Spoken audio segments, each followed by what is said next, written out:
What's up, everybody? Welcome back to another episode of HonesTEA with your boy John. Let's get right into these topics, you guys. This episode of HonesTEA, I want to dedicate this to Brianna Taylor. I pray that she finds the justice that she deserves, praying for her family and her friends and her loved ones. As you see in the background, there's nothing but Brianna Taylor, so this will be the entire background for the entire show. So the first thing that I want to talk about is Brianna Taylor. I just want to let you guys know that the murderers of Brianna Taylor are out of jail and are getting off scot-free. They only arrested one person, but he will post bond because it's like a $20,000 bond. And if white people can help it, they're gonna get him out within a nick of time. In today's society, I don't know which one is more scarier, white racist people or white racist policemen. A lot of people, including black people like Charles Barkley, are saying that the police are technically not wrong because the boyfriend of Breonna Taylor shot at the police first. If someone is breaking into your home, whether it's the police or not, say for example it was just a burglar, and they have a gun and you have a gun, whether it's legal or not, you have a right to defend yourself for somebody coming into your home and trying to rob and kill you. It really be our own kind. I am so tired of black people taking up for white people, especially when they're wrong. It's like Terry Crews. Like at the end of the day, like I can never look at Terry Crews the same. As much as I love him as an actor, as much as I loved him on Everybody Hates Chris, especially how much I loved him on Friday After Next because, you know, that really made me like niggas from jail. But I just really can't get into people who take up for white people who are black people. Not to get off subject, but this is why I cannot stand people who support Trump that are black. Like I cannot stand people who support Trump who are Asian or who are Mexican because at the end of the day, he built his platform on racism. Back to Brianna Taylor. Like I said, Brianna Taylor, I pray that you actually get the justice that you deserve. This is what keeps happening to our black people. And I hate to say this, it's gonna happen again. Brianna Taylor is just another name added to police brutality and police racism with white people. She is not the first person. She definitely won't be the last. It will happen again. I don't want it to happen again, but it's gonna happen again. So like I said, Brianna, I really wish that the justice system will work in your favor and charge these thugs for killing you. Because at the end of the day, you weren't their target. Your boyfriend was. I don't care about the boyfriend. I don't know if he's alive or not. I don't care. I care about you finding the justice that you deserve because you didn't deserve any of that. Other than that, let's go on to the next topic, you guys. So the next topic that I want to talk about is NENELEAKS versus Andy versus Wendy Williams versus Bravo. Damn, bitch. On last week when I said that Nene was in the plans of suing Bravo for discrimination, her team basically said that wasn't true. Now it's official. Nene is really fed up with Bravo. She's really fed up with Andy. She calls him racist. She even goes a step further to call Wendy a cokehead. And you guys know I love Wendy Williams. Wendy Williams is probably one of my inspirations for doing this show. Wendy Williams can be very, very shady at times, and sometimes she can just be downright mean. If you guys are familiar with Nene and Wendy Williams' relationship, it always seemed kind of strategic. It was definitely strategic for Wendy Williams because she get the tea on the Real Housewives of Atlanta, and then it was strategic for Nene because her name is in the press once more. I felt like Nene had grown a liking to Wendy Williams, and Wendy Williams just kept it as that. And then Wendy Williams started acting shady when it came down to Nene, when it came down to the relationship, and she was calling her that friend over there or that girl over there. That was the first mistake. The second time was when she was on Watch What Happens Live with Andy. Wendy Williams was asked a question about Nene having her reality show on E, and she basically said that everything about Nene is boring. So let's just take a look, and then we're going to come back and discuss. And what are they going to do? Is it going to be like Greg and Nene? You're going to give them another reality show? That's boring. How about Nene being a grandmother? That's boring. You know, Nene and her own kids? That's boring. Nene trying to figure out Hollywood? That's boring. All right. Okay. Well, I mean, listen, I think she probably has a lot of opportunities, and hopefully she will come back.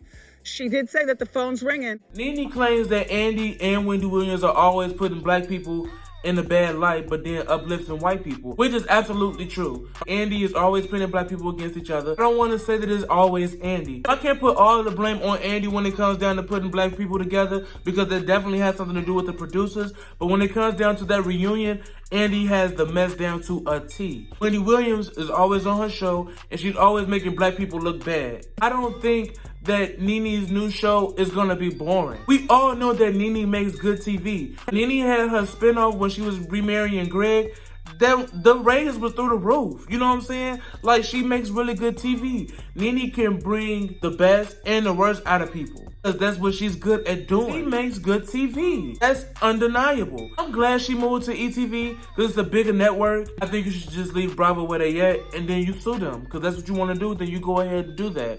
I think Nene is just probably just selling wolf tickets because at the end of the day, she's only doing that to help them out. Like she said in her tweet, the leaks are always eating and we eat really good. So like, bitch, trust me, we know. We're gonna definitely miss you on the Housewives. So now it's getting to the point where, like I said, you called Andy a racist. And you called Wendy a crackhead. And we all know that Wendy deals with substance abuse. We all know that she was doing crack back in the day and she was sucking Biggie dick. Like, you know, Lil' Kim explained that to all of us. Like I said, with all of this going on, I highly doubt that Nene will ever return back to the Real Housewives of Atlanta. It's not gonna be the same without Nene. I personally think that it's bogus for them not to give Nene a spinoff or her own show. Y'all was able to give Kim her own spinoff, and she don't even do shit but had kids every season. And why couldn't y'all give it to the real OG housewife?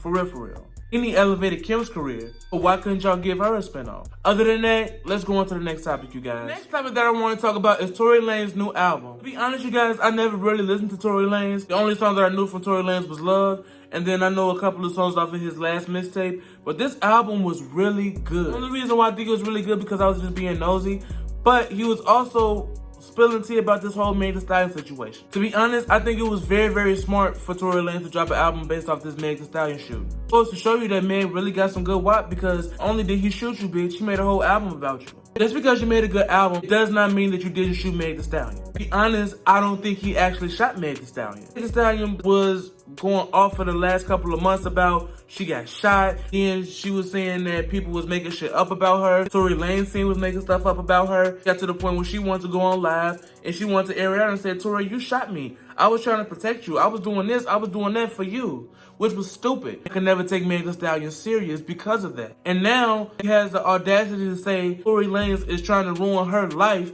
because of this whole album situation. I can't feel bad for you, Meg, because you didn't turn him in. If he really shot you, you should have turned him in. Tory makes claims as if, like, if I really shot you, if you got shot in your foot, how come it didn't hit any bones or any tendencies? If I really shot you in your foot, how is it that I'm not in jail? You even goes a step further to say, you know, bitch, we know the truth. We're fucking around. We both were together because we both experienced the loss of our mom and we just trying to find a way to heal. But you know what happened that night. You know the truth and I know the truth. He did not say that he shot her. It makes me think differently about Meg Thee Stallion because at the end of the day, it looks bad on both of y'all parts. You have fans who deal with domestic violence. You go on live and you say, I was doing that to protect you. Just imagine that female or that guy who's at home getting their ass beat by their significant other and they say, oh, well, I could go to the police, but I just saw that Meg Thee Stallion went on live and said that she was protecting her man, so I'm finna protect mine and I'm finna continue to get my ass beat. They might end up being dead. And it's because they listen to Meg Thee Stallion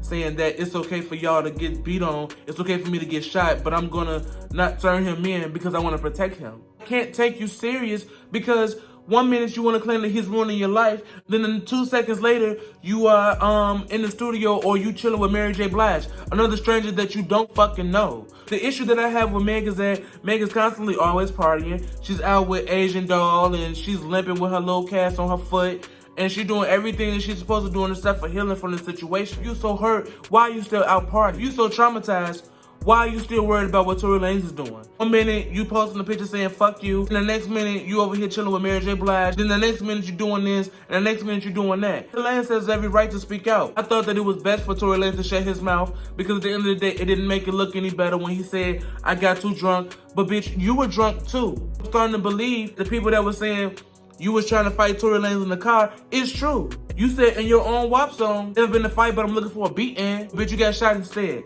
So this is what you get at this point. I just need to know who shot you because I'm not convinced that Tory Lanez shot you. I think what had happened was the whole Kylie situation was true because he said that was true. I got into it in the car. Tory Lanez had a gun and y'all was probably wrestling back and forth. You probably tried to grab the gun and he like, what are you doing? You tweaking? And the gun went off. And it shot that glass in the car because remember, it was alleged that you had broke your foot on some glass. And that's why you were bleeding. And it probably went off twice.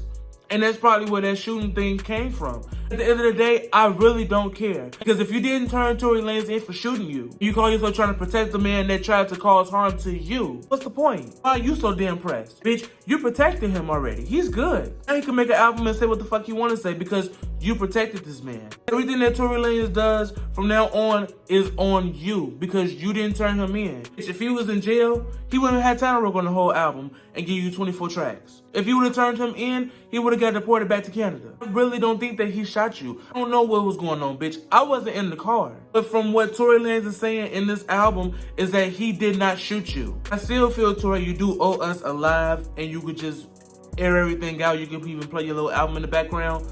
But I still think you deserve to go live and tell the actual story. It's either a yes or no question. Did you shoot Meg Thee Stallion?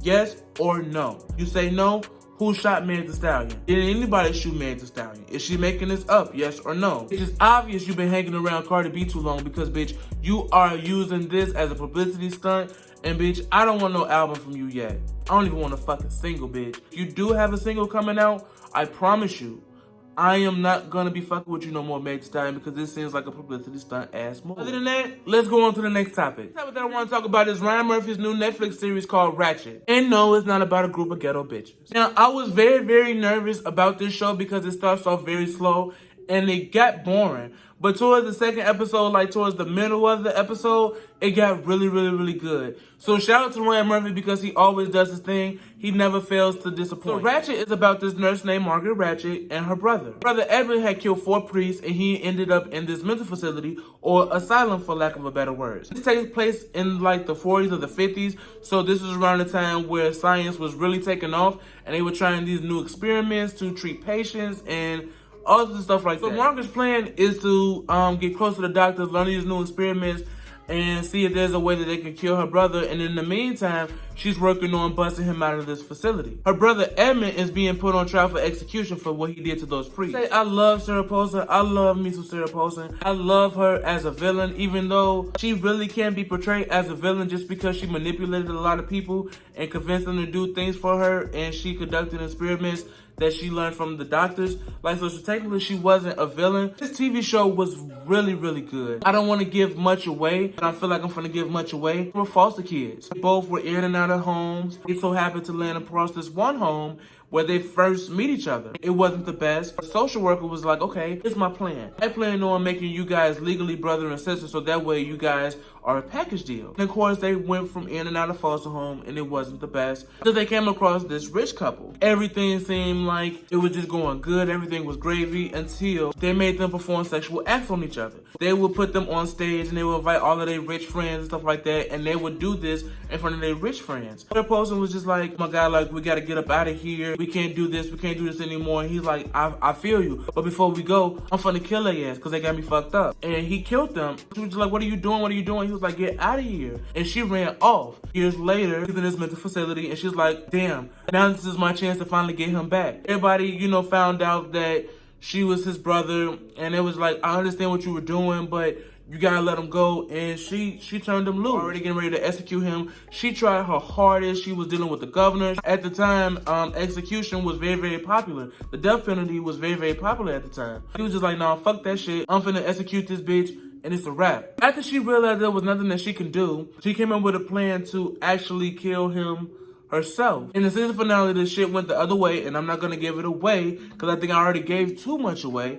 But when you watch it, you will see for yourself what happens. If you guys are going to watch Ratchet, make sure you watch it. It's on Netflix. If you guys love American Horror Story, then you're definitely gonna love Ratchet. It gets me so excited for American Horror Story that's supposed to come on in 2021. Other than that, you guys, I want to go on to the next topic. The next topic that I want to talk about is the Real Housewives of Potomac. Monique got in that ass, y'all. I feel bad for Candace, but then again, I don't. You saw how Candace was like kind of like tipsy or whatever. She was doing all of this. She was doing all of that. Remember you said you was going to drag me? You said you was going to, like, she was doing the fucking most. Monique gave her what she asked for. The fight wasn't even all of that. First of all, I have to say that Robin and Giselle are the phoniest bitches of this show. Specifically, Giselle Giselle. Robin is such a fucking hypocrite at this point. Robin is over here talking about, I can't believe that they were fighting. I can't believe that she would do that. Like, I know people do this, and that, but I would never put my hands on anybody. This is the same bitch who was trying to beat up Ashley at the reunion. The same bitch who was getting all in Ashley's face a couple of seasons ago. It's so irritating to see people say all the time, this is why black people never get to sit at the table. They always trying to fight and they always being ghetto and all this shit like that. Let's recall the multiple times white women on the Housewives of Beverly Hills, Housewives of New York, or these other white franchises, they were throwing tables, throwing glasses, hitting people, doing all this other stuff like that. But then the moment that a black person does it, it's a problem. This is what happens when you provoke somebody. Anybody's gonna have it coming. Just like Giselle's gonna have it coming when it comes down to this reunion, or when it comes down to just filming, period. Giselle has been trying to ruin Monique for the longest out of pure jealousy. If Monique was to go over there and whoop your ass, bitch, you got that shit coming. If Karen was to smack the shit out of Giselle, she had that shit coming. All you do is provoke people. I feel bad for Candace, but I don't. I'm not here for y'all trying to sit there and try to make it seem like Monique is just entirely wrong. I understand where Chris is coming from. Chris is a really good husband because he's like, you can ruin my reputation or whatever, and it's embarrassing. And she was like, embarrassing for who? That's why I know that Monique is a real one, because I felt the exact same way. Chris was basically saying like, man, I love Candace and I love her husband or whatever, and I love that y'all were all friends, but I hate that this happened. It's low-key embarrassing. And she was just like, well, I don't give a fuck. You know what I'm saying? I don't think what Monique did was bad. That y'all want to sit here and try to go in on Monique as if she's this bad person in the world. Y'all got a lot of nerve. So I gotta say this. I love Giselle's father. He is so handsome. Like, to be like an 80-year-old or whatever, he looks really, really good. He basically got Giselle together. Just like, you know, if you want to be happy with this guy or whatever, then you go ahead and be happy. But he was definitely over it. Like, he went to the bathroom, was like, take my mic off or whatever. This bitch over here trying to get with this man or whatever who got 6 or 7, 11 baby mamas and shit like that, 6 or 7 kids. Like, I ain't got time for that. I know he wants the best for Giselle. He also knows that there's not gonna be the best scenario for Giselle. If she thinks dealing with a gay man with 7 or 8 kids is the best life for her, then go ahead and do that. I also want to say that I feel super bad for Karen. She's trying to get this spark back in her life with her and Ray. Ray basically said that he don't love her anymore. The therapist had asked Karen, like, are you in love with Ray? And she said, yes. Everybody knows I'm in love with Ray. Then the therapist was like, okay, Ray, are you in love with Karen? And he was like, I think I'm in love with her. After 20 fucking years of y'all being together, 20 plus years of y'all being together, you think you're in love with her? It's very, very hurtful. You just don't like the fact that the matter is that Karen is becoming a businesswoman. Karen is living her life now. She met you when she was in her 20s. She got married, had your kids. She became a housewife for you. You did what you wanted to do. Now, kids are out the house. The kids are graduated. You're retiring. Now she can live her life. Now she can do a business she wants to do. Now she can do X, Y, and Z. I think it's bogus for you to sit there and say that about Karen. It's very disrespectful. Other than that, you guys, let's move on. Like, share, comment, and subscribe below, you guys. I will be back next week with another episode.